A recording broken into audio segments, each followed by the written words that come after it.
My boss's son had no idea I was fluent in 7 languages. He fired me on the spot, thinking it was a simple decision. But the very next day, the CEO asked, "Why did you let him go? Didn't you read the contract?" The CEO's son, visibly taken aback, replied, "Wait, what? I'll make him regret this." His frustration was palpable as he turned to me and said, "I'm not happy with your attitude. You have 2 choices: accept a demotion or face termination." I was stunned. The executive vice president, Brian, had never spoken to me in such a harsh tone before. What made it even more unexpected was the timing. Tomorrow was the final stage of a major business deal, and out of nowhere, he demanded to take over my role as the lead negotiator. "Why?" I asked. "This is your fault," he snapped. "You're being punished for outperforming me." Brian, who is the same age as me, clearly couldn't handle the fact that I had been succeeding in my role. His resentment had grown to the point where it was now affecting our work dynamic. I realized I couldn't stay in a company where superiors undermined their subordinates. "I'm resigning," I said firmly. "You can take over the negotiations tomorrow, Executive Vice President." Without waiting for a response, I walked out of the conference room. The next day, just before the negotiations were set to begin, the CEO, Robert, entered the room looking puzzled. Brian greeted him confidently, saying, "I've got everything under control. Thomas won't be joining us. He's no longer with the company." "What do you mean?" the CEO asked, narrowing his eyes. "Thomas was supposed to lead this deal. Did you even review the materials?" Brian hesitated, then quickly shuffled through the documents in front of him. Suddenly, his expression turned pale as he stumbled upon a critical detail he had overlooked. "My name is Thomas, a 43-year-old professional who has changed jobs 3 times already, not because of layoffs or company closures, but for reasons far more nuanced. I often tell people it's for career growth, and most employers accept that explanation without digging deeper. During my 4th job interview, I wondered how much longer I'd have to repeat that same story. However, one individual, Vice President Daniel, wasn't convinced by my explanation. "No, I don't think that's the whole story," he said, studying me carefully. "You don't strike me as someone who changes jobs purely for career progression. If that were your true motivation, you'd be aiming for larger organizations or significantly higher positions. But the companies you're applying to and your last one are of similar size and just operate in different markets. So, what's the real reason for your transitions?" Caught off guard, I realized honesty was the best policy. With a slight shrug, I explained the genuine reasons behind my job changes. Daniel listened thoughtfully, nodding as he processed my answer. "I see," he said after a moment. "Your reasoning makes sense, and I understand why you weren't upfront about it earlier." A subtle, knowing smile crossed his face. "Leave it to me," he added, before wrapping up the interview. I left feeling uncertain if I had met his expectations. A few tense days passed before I finally received a notification. When I read the message, I was stunned. It stated they wanted to hire me as a sales manager. Confused, I thought, was there a mistake? I only applied for a supervisory role in the sales department. Panicking, I called the company to clarify. Daniel himself answered the call, laughing warmly. "There's no mistake," he said. "The current sales manager is set to retire soon, and based on your experience, Thomas, I'm confident you can step into that role without any issues. A manager's job isn't to follow, it's to lead. I trust you understand what I'm saying." His explanation put me at ease, and I accepted the offer with gratitude. When I started working at the company, I was pleasantly surprised by the welcoming environment. The team was smaller than I expected, and there weren't many employees my age, but working with the younger staff brought a sense of energy and a fresh perspective that I quickly came to appreciate. Although I joined the company in a managerial role, I expected some hurdles during the transition. Surprisingly, everything went smoothly. My younger, more collaborative leadership style resonated with the team, who appreciated my openness to fresh ideas. However, not everyone was on board. Executive Vice President Brian seemed particularly dissatisfied with my approach. After the previous sales manager officially retired, I began taking on more responsibilities, including submitting monthly business negotiation reports directly to the executive team. Brian openly criticized this move, claiming I should have sought his approval beforehand. The other executives were visibly confused by his complaint, leaving me no choice but to address him directly. "What instructions are you referring to?" I asked. Brian, clearly agitated, launched into a tirade. "You're new to this role, like a novice behind the wheel. Before making decisions, consult me or the other executives first."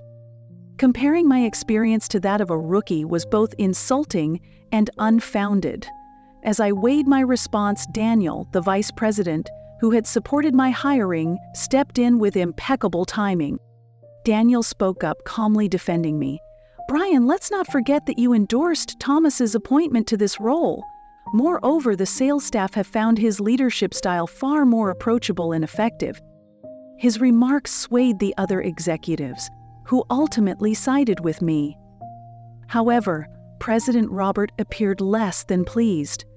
He reprimanded Brian for his public outburst, saying, "Talented people can't perform to their potential if their every move is second-guessed." Robert then announced a change. The sales department would take full responsibility for all future negotiations. "Thomas understands this and seems fully capable of managing it," he added. Though the situation seemed resolved, it was clear that Brian felt undermined. His frustration only grew as Robert and Daniel continued to support me, and he began creating minor disruptions within the department. How many times has this pattern played out already? It was becoming evident that Brian wasn't ready to let this go. Lately, I couldn't shake the feeling that something was off. My team's frustration had become increasingly evident, and it wasn't hard to see why. We were constantly facing small yet persistent issues, samples for negotiations arriving late, or promotional materials mysteriously going missing. Although the sales department oversees negotiations, we rely heavily on the support of other divisions, like materials and general affairs. Recently, that support has become unreliable. After some digging, I began to suspect that Brian was at the root of the problem. Each department has its own supervisors, but none of them seem willing to challenge Brian's directives. When he instructs them to delay shipments or prioritize other orders over ours, they simply comply. I can't entirely fault them. Brian holds significant influence, and going against him is no small risk. Still, it would have been helpful if they'd at least warned us beforehand. Despite these setbacks, my team has been working hard to adapt. We used alternative samples and improvised other solutions to keep things moving. But then, something happened that we couldn't ignore. A deliberate act of sabotage that jeopardized one of our key negotiations. We had booked a hotel room for an important meeting, only to find out at the last minute that the reservation had been canceled. When we contacted the hotel, they informed us that someone from our company had called to cancel it. I had no doubt Brian was involved. The situation left me with no choice. I had to confront him directly. If we didn't address this now, the delays could escalate, jeopardizing our deals and our team's credibility. When I entered Brian's office, he greeted me with feigned indifference. As expected, he denied everything, claiming he had no knowledge of the cancellation. Instead, he attempted to shift the blame onto my team, suggesting it was a simple oversight on their part. But his story didn't add up. The timing, the method, and the circumstances of the cancellation all pointed squarely at him. Determined to expose the truth, I pressed on, prepared for whatever excuses he might throw my way. This wasn't just about a canceled hotel room. It was about ensuring my team could work without fear of constant interference. The limited knowledge of the room reservation details and the finance department's connection to Brian made his involvement increasingly apparent. Confronted with mounting evidence, Brian could no longer defend himself and fell into an uneasy silence. While informing our clients about the last-minute changes might raise concerns, I couldn't allow his actions to undermine the team's efforts. Resolving the issue swiftly and ensuring the success of the negotiation became my top priority. Recognizing the significance of the upcoming deal, I decided not to push further confrontation with Brian for the time being. Instead, I firmly warned him, "This negotiation is too important. If there's any further interference from you, I'll escalate the matter to the president. I have a recorded call that can serve as evidence at the executive meeting." Though Brian appeared to relent, I knew better than to trust his silence. My concerns were soon validated. At the most critical juncture, with the negotiation nearing completion and the final contract expected to be approved the next day, Brian made his move. Early the following morning, he called me into his office. "I've decided to take over the negotiation," he announced, his tone firm and unwavering. "You're no longer needed on this matter." Stunned, I asked, "What's the issue? Why now?" Brian frowned, his irritation visible. "That's exactly the problem. Why can't you just follow orders? When your boss gives you instructions, you're expected to obey, not question. You have two choices: accept a demotion or leave the company. Either way, you're off this project." His ultimatum left me speechless. Tomorrow was the final stage of the negotiation, a deal my team and I had worked tirelessly to bring to fruition. I had never expected such an impulsive and emotional outburst, let alone at this critical moment. "What's the issue? You're being punished for outshining me," Brian said, his tone dripping with jealousy. It was a rare moment of honesty, revealing the true cause of his hostility.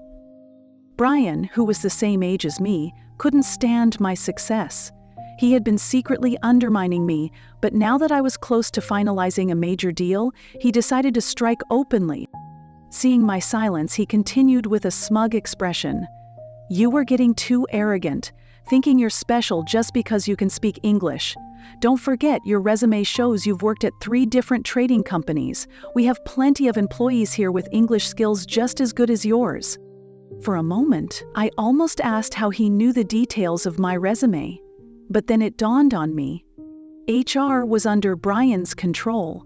He must have coerced the HR manager into showing him my file. "What's your point?" I asked, keeping my voice calm. "I can handle the negotiations myself," he replied confidently. "Your English skills aren't needed. I'm more than capable of taking it from here." It was clear he believed my ability to speak business English was the key to the negotiation's success. While his assumption was laughable, I saw no reason to correct him. By this point, I had no desire to stay in a company where my hard work was stolen and superiors were driven by petty jealousy. "I'm quitting! The upcoming negotiation is all yours," I said firmly, turning to leave. With that, I stormed out of the conference room, my anger fueling my determination to leave for good. As I headed to the sales department to pack my belongings, I bumped into Daniel. You look upset. What happened?" he asked, his concern genuine. Sensing that something was amiss, Daniel invited me to his office, urging me to sit down and explain everything. I laid out all of Brian's misconduct, including his earlier acts of sabotage. Daniel listened intently, his expression unreadable. When I finished, he closed his eyes, clearly deep in thought. I braced myself for him to dismiss my concerns, but when he finally spoke, there was a sharp edge to his tone. "Brian strikes again," he said bitterly. "Again?" I asked, confused. Daniel didn't provide a direct answer. Instead, he posed a question. "Didn't you notice anything unusual during those executive meetings?" Puzzled, I shook my head. "What do you mean?" Daniel leaned forward. "Think about it. Besides you, have you seen anyone else your age at those meetings?" I paused, considering his words. Initially, I had assumed the lack of younger attendees was because executive roles were typically held by more senior employees. But now that he mentioned it, the absence did seem odd, even for a medium-sized trading firm. That is strange, I admitted. Surely there are capable younger people in this company, people even more talented than the executive vice president. Daniel frowned, nodding slowly. Brian joined this company about 5 years ago after his previous employer went bankrupt. The president's ex-wife persuaded him to take Brian in, so he begrudgingly offered him a position. Hearing this, I still struggled to make sense of it. Daniel continued, his smile tinged with bitterness. What you might not understand because you're competent is that Brian came from a completely different industry. He lacks the skills or knowledge for this role. His real strength, if you can call it that, is his youthful appearance. Despite his age, it's become his secret weapon. He paused, then added, "Before you joined, Brian used to make sweeping claims about how he could appeal to a younger audience. He never had any evidence to back it up, but the senior executives took his word for it. It became evident that Brian's actions stemmed from a fear of competition. Rather than earning qualifications or attending training to solidify his role, he opted for the easier route, eliminating potential rivals. His belief was simple: without peers of similar age, his opinions would carry more weight. Supervisory staff in their late 30s and 40s who might challenge his position became his primary targets. Any behavior that caught his attention, whether initiative or ambition, was met with harassment or false accusations. Those who valued their careers or sanity often chose to leave the company, unwilling to endure his manipulative tactics. The result was a workforce skewed heavily in two directions: older executives, like the company president, and fresh-faced new hires, just beginning their careers. With no one of comparable experience to challenge him, Brian maintained his image as the youngest and most innovative executive in the room. Now I could clearly see the pattern. Brian wasn't just ambitious. He was a skilled office manipulator, protecting his position at the expense of others. His underhanded methods only came to light when his victims decided to leave, too late for intervention. When I had tried to bring this up with the president, he dismissed my concerns outright. "My son isn't petty or jealous," he said, shaking his head in disbelief. It was clear he couldn't imagine Brian behaving in such a way. The company's website proudly declared that Robert, the president, had built the business from scratch, transforming it into a fierce competitor in the industry. But Robert couldn't fathom Brian's insecurity, the mindset that placed more value on remaining the youngest in the room than on true competence. I, however, knew the dangers all too well. I'd seen a similar situation at my previous employer. Their refusal to address such jealousy and internal sabotage had led to their downfall.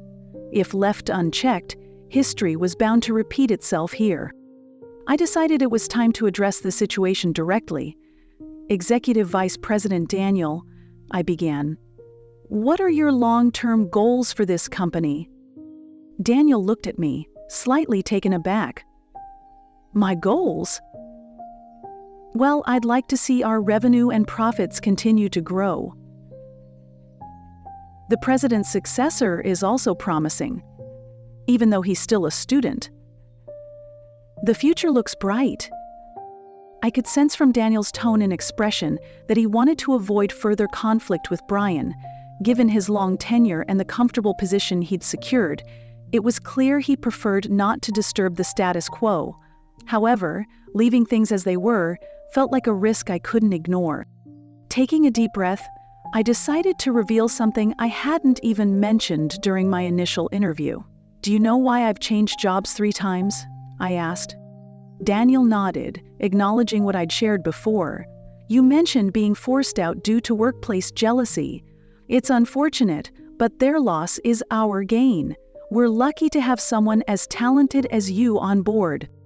"The reality is a bit more complicated," I replied, hesitating for a moment before continuing. "Those 3 companies no longer exist. They've either split, dissolved, or gone bankrupt. None of them are operating anymore."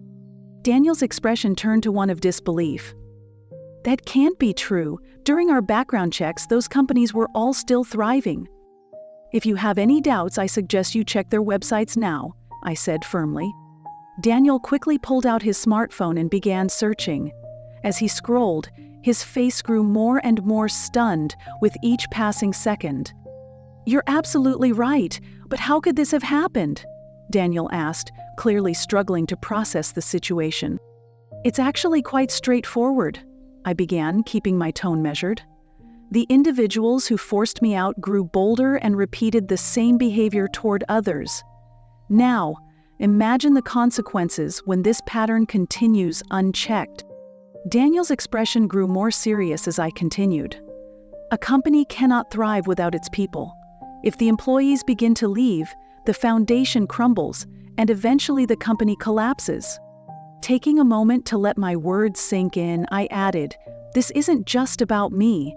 If this culture persists, the company is headed toward the same unfortunate fate as my previous employers." I paused, gauging Daniel's reaction. To be honest, Brian's actions are minor compared to what I've faced before, but his interference is becoming a serious issue. He's cornered me into choosing between losing my job or accepting a demotion. If I resign, he'll see it as a victory and continue this behavior unchecked. The company's future doesn't look bright under those circumstances. Daniel remained silent for a moment, deep in thought. Then, with a resolute nod, he said, "I understand what you're saying. I can't stand idly by any longer. Jealousy-driven sabotage is no small matter, and it's not something we can allow to continue." His words gave me a sense of relief. With Daniel's support, I knew we could take decisive action if necessary. After consulting with him further, I made my way to HR, prepared to retrieve the resignation paperwork. But just before the critical negotiation was about to begin, Robert arrived. His puzzled expression said it all, as Brian, with unwarranted confidence, proudly announced that he would be taking over.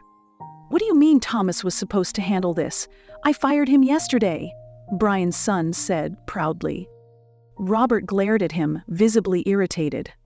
"It's fine, I can communicate in English too. The only thing left to do is sign the contract." Brian hesitated, confused. "Why did you let him go? Didn't he go over the negotiation documents? The top executives from the other company are arriving today. How will you manage without him?" Brian, thinking this was all just a formality, was stunned by Robert's outburst. In a panic, he began flipping through the papers and discovered a crucial sentence he had missed. A look of concern crossed his face. "An hour before the meeting, I received a call. The other side already knew I wasn't there. They'd figured it out since the morning. Brian had been scrambling to find a last-minute replacement, but naturally, he had no luck." Despite Robert's constant reprimands, Brian still didn't seem to understand the gravity of the situation. I answered the call with a faint yawn. "Oh, what's the issue?" I asked casually. "I received the resignation paperwork from HR yesterday. I'll fill it out and send it in the next day or two, but I'm on paid leave today, so I'm not coming in," I explained. "You don't need to resign," Brian's voice was frantic. "Just come to the hotel now." His desperation made me chuckle. "Executive Vice President, isn't this a bit different from what you said yesterday? Didn't you proudly claim that you didn't need me?" "I didn't know the contract would have an error," Brian stammered in response. I could almost picture Brian's face turning pale. It seemed like he had just realized the contract was flawed, a mistake that was clearly stated in the negotiation documents. If he had been involved from the beginning and properly reviewed everything, he would have known about the error.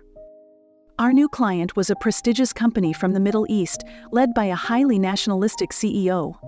Their official language was Arabic, and they only accepted documents in Arabic.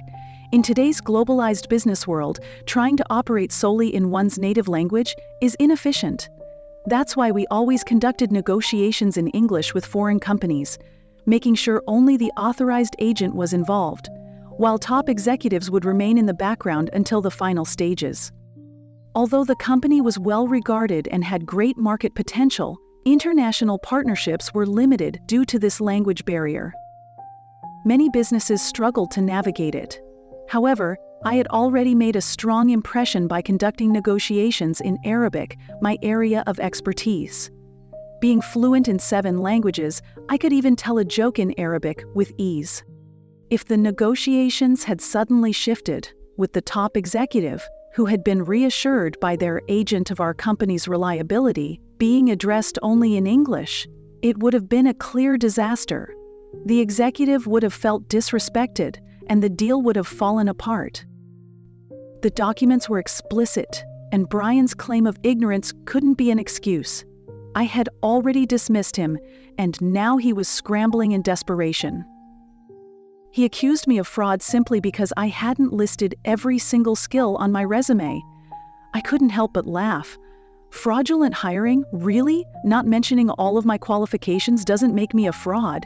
Besides, I never claimed to be only proficient in English. Brian, sounding resentful, asked why I didn't emphasize such a skill. He said if he had it, he would brag about it. That's the difference between us. I didn't owe him any explanation. More important than his accusations was the negotiation. If things continued this way, it was sure to collapse. I could hear Brian growling, grinding his teeth as he spoke. He said he would step down and report everything to his father, the president of the company. I asked him to put his father as the speaker so he could explain why he was trying to remove me from the negotiation. When Brian began speaking, I knew I had won. The negotiation was successfully completed. I arrived at the hotel room 10 minutes late and started the meeting. I advised Brian not to speak in English for the next few minutes. Amusingly, he had memorized the Arabic phrase, "Tomas will be here soon," and kept repeating it. Daniel had arranged for me to stay in a room on a different floor, anticipating the situation. Although I could have arrived on time, Daniel suggested I show up late to teach Brian a lesson. Americans are often late, I joked, explaining the time difference between Arabs and Americans. This helped the conversation flow naturally. Once the atmosphere lightened, finalizing the contract was just a matter of time. After seeing our guests off, I took a deep breath. Brian, who had been standing frozen in the corner, finally slumped into a chair, exhausted from the tension. Robert thanked me and apologized for Brian's behavior. Robert said that disciplinary actions had been taken against Brian. Brian remained silent under Robert's stern gaze.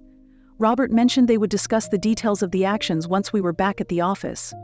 When we arrived back at the office, Daniel, who had just been to the president's office, smiled when he saw me. "Everything went well, judging by your expression," he said. "Was the hotel comfortable?" "Thanks to you, I slept very well," I replied, noticing Robert's puzzled look. Daniel chuckled and explained.